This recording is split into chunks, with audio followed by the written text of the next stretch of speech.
late 18th century, a widow woman by the name of Jane Ogle and all her children wandered into a little valley on the northern edge of a mountain range in what was then the unsettled eastern part of an area soon to be called Tennessee. Upon arriving, she fashioned a rough house out of the abundant forest timber nearby, cleared a small plot of land to grow food for her family, and erected a barn to store the food she had grown. Being a poor woman and having recently lost her husband, Jane was looking for a place to build a new life without the encumbrances of the New World society. Upon completion of her house and barn, that was all she thought she'd achieved. Jane had no way of knowing at the time that in addition to building a new home, she had also begun building the gateway for what would be 200 years later, the most visited mountain resort area in the entire world.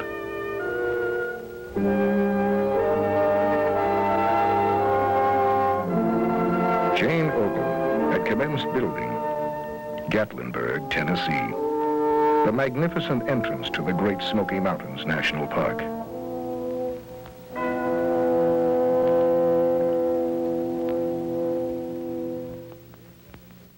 When you was big enough to lift the hoe, you went to hoeing corn. You hoed corn in as long as you lived in the Smokies. I told him if you're big enough to drop your hoe on the weed, that helped a little, didn't it? You had to do something with the kids.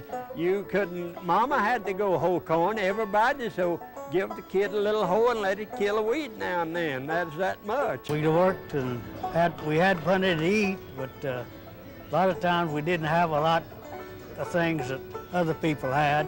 Didn't have a lot of money, but we got along well.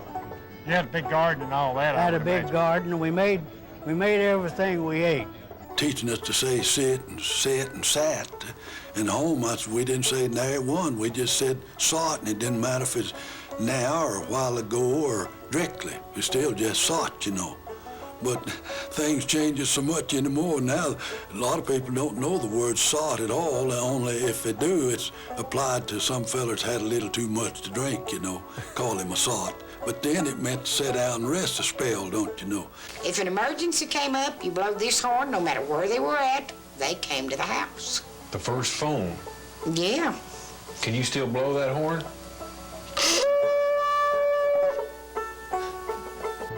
Took to the land that reminded them of home. The lowland Scots took to the low foothills, the Highland Scots took to the more rugged mountains, and the Rhineland Germans took to the better farmland along the valley floors and along the streams. Bear Skin was the name, but the way them old timers said it, they said bear skin. Now Baskins is a proper name, like Baskin and Robbins, but then it was their way of saying bear skin. Because they trapped a lot of bears under them big cliffs up along the Baskins Creek. They'd skin them, bring them off, stretch your hides on the bushes and trees along the creek, you know, and called it Bear Skin Creek. That's how it got its name. At that time, we didn't have too well a place to, a way of taking care of bear meat, so I ground it up into hamburger, and we cooked it and canned it, but the difference between bear meat and beef, I've often told them, I says, if you find a black hair, more than likely it's bear, and if it's red hair, it's beef, and that's about all of the difference you could tell. First, I hired about 35 women that wove for me and made towels, and I shipped those everywhere. I bought the material and let them have it on credit, and they'd take the money that I paid them for the towels and go over to my husband's store and spend it for groceries. Probably the real start was after World War II and people started traveling a little bit. There was gasoline and automobiles, and you could get tires, and people started to travel. Before that, you know, our tourism was a dozen people coming from Knoxville to get out of the heat and stay in the mountains for a while. This community goes back to the early 1800s when it was first known as White Oak Flats. because of all the beautiful white oak trees that are here. And it became Gatlinburg about around 1860, and that in and of itself is quite a story. But I do want to also mention that going back, way back about 1,000 years ago, the Cherokee were one of the first people to settle here. And around the late 1700s, there was a man by the name of William Ogle. He was nicknamed Old Billy by his friends, and he came from South Carolina, and he started to hunt and trade with the Cherokee here. You see, all this was part of the hunting preserve of the Cherokees. And when he got to this area, he saw the beautiful trees we have, the mountains, all the streams, and he went back home and he told his wife, Martha Jane, this land here, it's like the promised land in the Bible. It's beautiful. And he decided, I'm going to move my family here. So it was on one of the hunting trips here that he came and he cut down the wood that would be needed for a cabin. He left it to dry and returned to Edgefield to get his family. But that summer, a very bad plague, malaria hit Edgefield. He came down with it and died. So Martha Jane has to decide, I got 7 children. Am I still going to make that trip to the promised land? She decides to come after all. She brings along her children, her brother Peter Husky and his family, and Martha Jane's boys complete that cabin in 1807. And this right here is that original cabin. Wow. It was completed in 1807, and it is the oldest structure that we have in Gatlinburg today. What's amazing is these logs, American chestnut, which is no longer a tree we have in this part of the country because of the Chinese chestnut blight. But let's say, Mike, that you lived here. I know you're too young for this, but let's say you were around here in the early 1800s.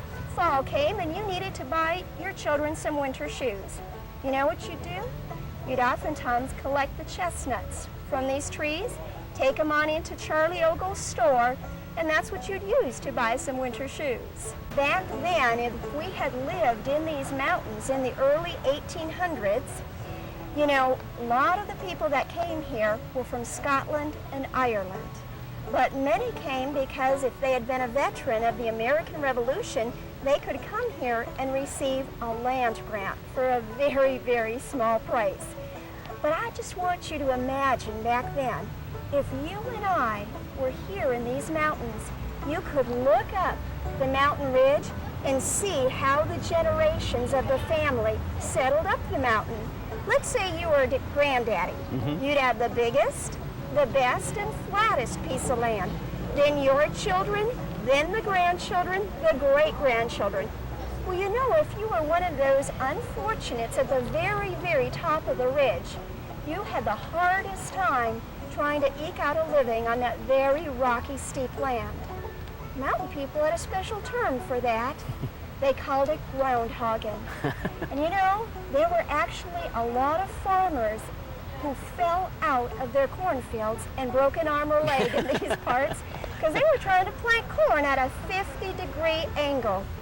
But they did have a little folk legend back then.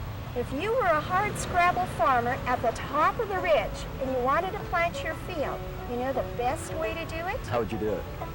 Well, you'd get out your old shotgun, get out a bag of seed, walk yourself on over to the opposite hill, and then you would fill that shotgun up with seed and just shoot her across. There's a little shop, the Aerocraft shop, that's one of the oldest shops in Gatlinburg, started in 26, also by the Pi Beta Phi women. And you see, when the teachers came here and started the school, they saw how very, very poor these mountain people were. But they saw the beautiful, beautiful handiwork they could do. The baskets, the weaving, the carving, and sometimes their students would bring them a little gift for their birthday or Christmas. And they said, you know, if we could just provide an outlet for these mountain people's goods, then we could use it to get some dollars back up into those cabins up in the holler. That's why that store was started. The Pi Beta Phi had alumni clubs all across the country, and they would send the mountain people's goods. But also, they made sure that they had a curriculum that was very, very rich in the native Appalachian arts, like weaving and the woodworking and so forth. So we have them to also thank for the rich arts and craft heritage we have here today. Getting back to the Watson House, how did Dr. Robert Thomas fit into this? Okay. Well, he was the first permanent doctor in Sevier County. He came here in 1926. And originally, it wasn't his purpose to stay that long. He was more like a missionary doctor, but he was going to be here for a little while. But he saw how great the need was for a doctor here. He was very sympathetic toward the mountain people, and he was willing to combine a lot of their faith. He was very sympathetic toward their faith and combining that with the physical healing. And when he came up to these mountains, the one thing he found in the 1920s, that the #1 killer in this area was tuberculosis, which sort of was surprising. You think all this good old clean mountain air. It is. But you had, well, the problem was you'd have very, very small cabins, 10 to 12 people living in a 1 or 2 room cabin with a fireplace. And oftentimes that may have not been vented the best. You get a buildup of soot in the logs and so forth, and there were a lot of respiratory problems. But also women back then, it amazed him. Average lifespan of most of the women was around 40 to 45. Oh, yeah. And problem is they would start raising children and having children sometimes in their mid or late teens. And there was a lot of complications, birth complications, and so it wasn't unusual for a man to be married in his lifetime to 2 to 3 different women. And you know, at this clinic, I do have to say, Miss Phyllis, she worked so hard that if she knew somebody was out in the mountains ailing and they couldn't get to her, she wasn't content to wait. She would take her horse lady and she'd go up to the cabins. And she would help those women. She taught them how to catch babies. That was their term for deliveries.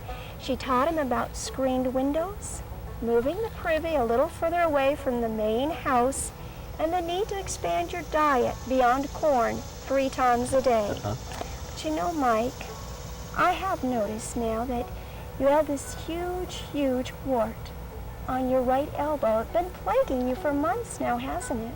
For months. Well, I'm going to tell you, just, you know, the mountain people had about 100 cures for warts. But don't worry, I know our time's limited. I'm only going to give you one. You know what you need to do to cure that? Tell me. Well, you need to go out to your garden, fetch yourself the biggest, fattest onion that you can find, then you rub it back and forth over that wart. You're not done yet. You go back out to your garden and you bury that onion. And by the time that onion has started to decay, guess what's going to happen? Hopefully the wart's gone. Exactly. That wart is going to drop off. Well, you've been to your garden, haven't you? It's already gone. It's gone. Well, you know, they had also different stories. You could use a dish rag or you could use a potato for getting rid of warts in much the same way. But some of what they did made a lot of good sense. For instance, if someone in the family had had a very bad cut or open wound that was bleeding real badly, very effective thing to put over that was spider webs, because that was a good way to clot the blood. And so they had some folk remedies, and some seemed pretty nonsensical, but there were a lot of them that were very, very good medicine. And I've heard this too. Weren't a lot of the early settlers a lot of practical jokers that like to play games and tricks on other people? Exactly, but you know, I think to live in these mountains, it took a very, very good sense of humor. Yeah. And it took a lot of ingenuity. There's a little story about Coy Ogle. His family lived on Dudley Creek. And you know, before his mom and dad left, they said, Coy, we want to make sure that you take care of all the ducks and the geese. We don't, you know, we're going to the neighbors now to visit, but you watch them, make sure they don't get in trouble, and make sure that they don't eat any of that corn. Well, as soon as his parents left, he had other ideas in mind because he wanted to play. So you know what he did? He found himself a little twig and he made tiny little sticks that he's propped into each one of those ducks' mouths so they couldn't close it and get into the corn, so he could go play. And I guess I just say that as one example of the tremendous strength and character of the people here and what it took to eke out a living in these mountains. And a lot of determination, a lot of self-reliance.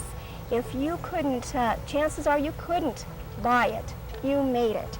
But you had to be a jack of all trades in a sense to survive and to succeed in these mountains. And again, we're just able to benefit to see, you know, thank heavens those people stayed and we can live here today because a lot of the sweat and the hard work they put into this area. Absolutely.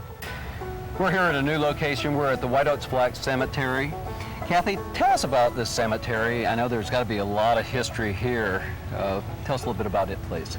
It is. Actually, it amazes people when they get up here because a lot of people don't realize that this is here.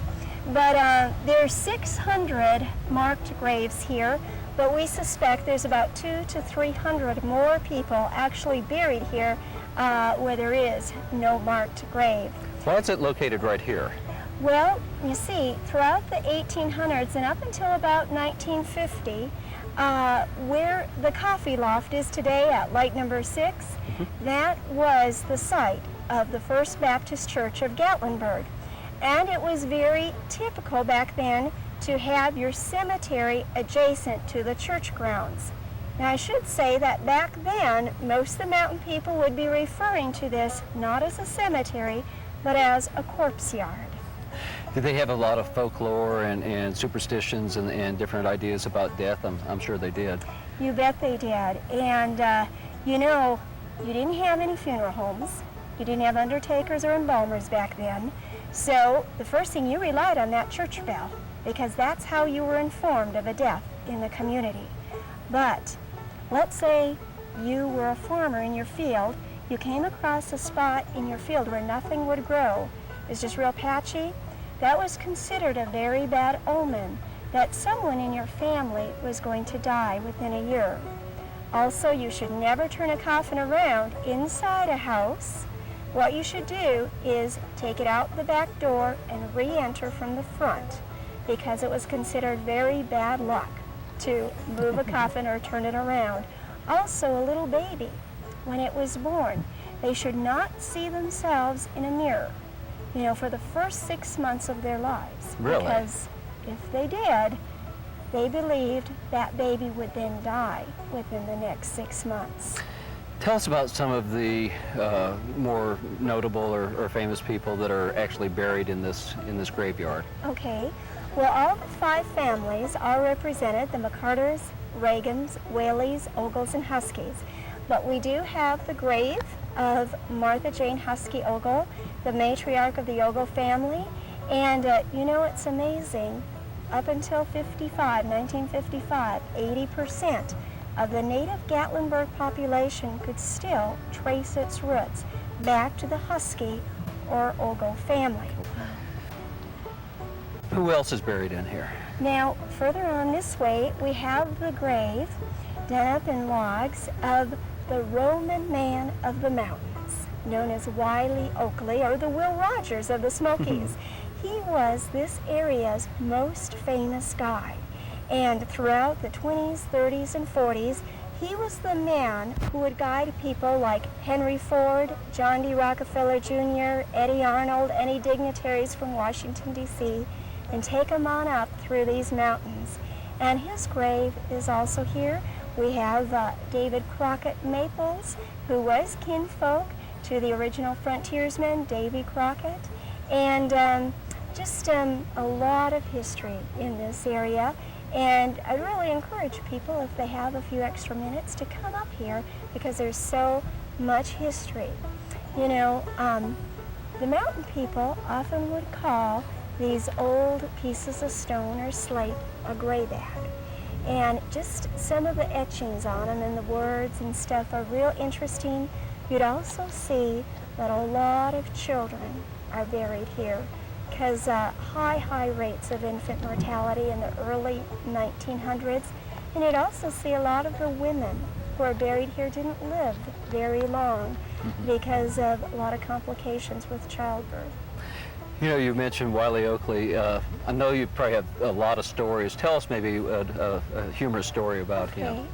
Well, you know, toward his later years, he had an outfitter's shop right on the main street of Gatlinburg.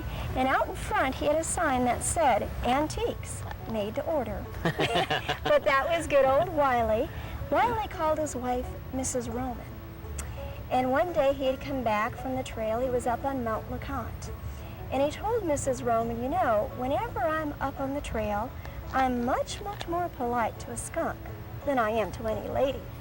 And she said, well, Wiley, that doesn't sound very nice. Why is that true? He said, well, if I'm up there and I see a lady coming, I offer her half the trail. But if I see a skunk a-coming, I offer the entire trail and go all the way around the other side of the mountain. But he wrote 2 books about his adventures in the mountains, Roman and Reston. And then when he was getting on in years and it wasn't so easy to hike those mountain trails anymore, he told one of his tourists if he ever writes any more books, he knows what he's going to call the next 2, Puffin' and Blowin'. You know, first it was White Oaks Flats, then it was changed to Gatlinburg. How did it get the name Gatlinburg? Well, just in case you're wondering, it's not because of the Gatlin brothers or the Gatlin gun, because we've had people sometimes think that. But it actually goes back to a Baptist minister from Paw Paw Holler, Tennessee. His name was Radford C. Gatlin, and him and his wife moved here around 1855. Then he opened up a second general store in Gatlinburg, giving Mr. Ogle some competition. And, you know, at the time, Mr. Reagan was the postmaster. And he went to Mr. Reagan and said, I know that you need somewhere to work out of as your post office. If you would like, you could use just a corner of my general store as your station on the condition that the mail that comes in here be addressed to Gatlin's store or Gatlinburg. And it's always stuck, and that's probably why you're not in Oglesville today. Many people, when they left this area, their mountains, so that they could help establish Great Smoky Mountains National Park, you know, many people, I think, gave. It was a very personal sacrifice. And when I talk to different tourists and people that I guide, you seem to sense the sacrifice on the part of the people. And they always comment that when we come to these mountains, we feel we're a part of them, that we're sharing them with someone. And I think it goes back to the people. So many other of our national parks were already in federal hands. And then it became a park, but that is not true of the Smokies. In Tennessee alone, it took over 10 years to buy back all the land because there were 1,200 families living in what would become the park boundary. And it was a hard personal sacrifice. And some of them didn't go easy at first, but I do think that people sense that this area here is a gift of the people to the people.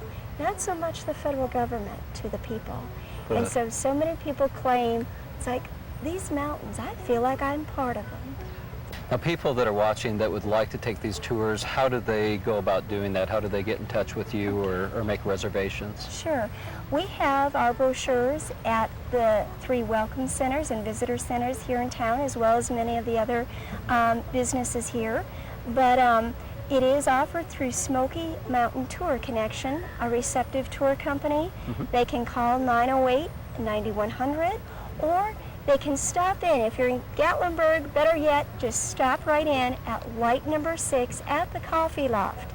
A wonderful place to stop and have a cool drink, and we leave from there each time, tell you a little bit about Gatlinburg today, then go out in the past. And that's right at the Coffee Loft at light number 6 on the Parkway here in Gatlinburg. Levi Collins is a man of these mountains, a child of their legacy. Perhaps you'll meet him when you roam in these parts. Levi can catalog his needs in the course of a morning's walk. Health and the grace to enjoy it. A plot of ground for the good things he grows. A roof over his head. And every man needs a sturdy catalog department. Now, with Levi, we can sit for a spell in the sunset of all those yesterdays and gaze back down the pathways we have come along and marvel at the rivers we've spanned, the forests we've left, the campfires we've kept, and the living and the dying we've done to get here. Days do not end in the Great Smoky Mountains. Ages begin. Here is nature in perfect harmony, and man in harmony with himself, with his surroundings, and with the source of them both.